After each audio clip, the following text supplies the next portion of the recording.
তো সন্ধে হতেই আমি প্রথমে বাজার করতে চলে গেলাম। কারণটা দাঁড়াও বলছি। তো ছোট্ট একটা মিটিংয়ের পর সব সিদ্ধান্ত হলো যে আজকের বনভোজন হবে রাতেই।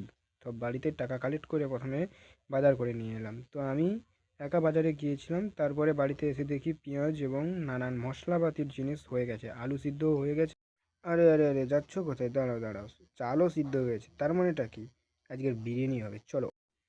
এখানে আমার বোনের বান্ধবী, সে এসে পেঁয়াজ কাটছিল আর কাঁদছিল, তারপরে এসে দেখি না চাল সিদ্ধ হয়ে গেছে। আমরা বিরিয়ানি বানানোর জন্য দেরাদুনের নাম্বার 1 চাল ইউজ করছি।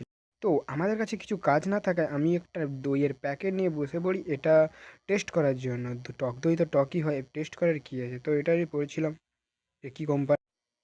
তারপরে আমাদের মাংস তৈরি, তারপরে আমাদের বড় বোন এখানে মাংস তৈরির জন্য রান্না শুরু করে দেয়। এ এখানে কাজ করার পর পড়তে বসে, কারণ এর কয়েকদিন পর মাধ্যমিক আছে, তাই জন্য বেশি চিন্তা না করে পড়তেই বসে যায় ভালো মেয়ে। বিরিয়ানির মাংস বানানো শুরু হয়ে গেছে।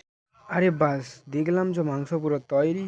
তারপরে দেখলাম বিরিয়ানির কালার বানানো শুরু হয়ে সব কিছু রেডি হওয়ার পর স্টেপ বাই স্টেপ সব কিছু দিতে থাকে। তো প্রথম মাংস, তারপরে ভাত, এরকম স্টেপ বাই স্টেপ দিতে থাকে। ফাইনালি সব কিছু দিয়ে লাস্টে রং দেওয়ার পর বিরিয়ানি হাঁড়ি সম্পূর্ণ করা হয়। রং মারা শেষ হতেই আমাদের বেরেস্তা দেওয়া শুরু হয়ে যায়। কয়েক মিনিট পর হাঁড়ি থেকে বিরিয়ানিটা বের করে নেওয়া হচ্ছিল, কারণ যদি হাঁড়িটা থেকে দেওয়া হয় অসুবিধা হতে পারে, তাই জন্য বড় গামলিতে করে নেওয়া হচ্ছিল। এবার টেস্ট করার পালা। তো আমি প্রথম খেয়ে দেখছিলাম, তো সব ঠিকঠাকই ছিল, একটু লবণটা কম ছিল।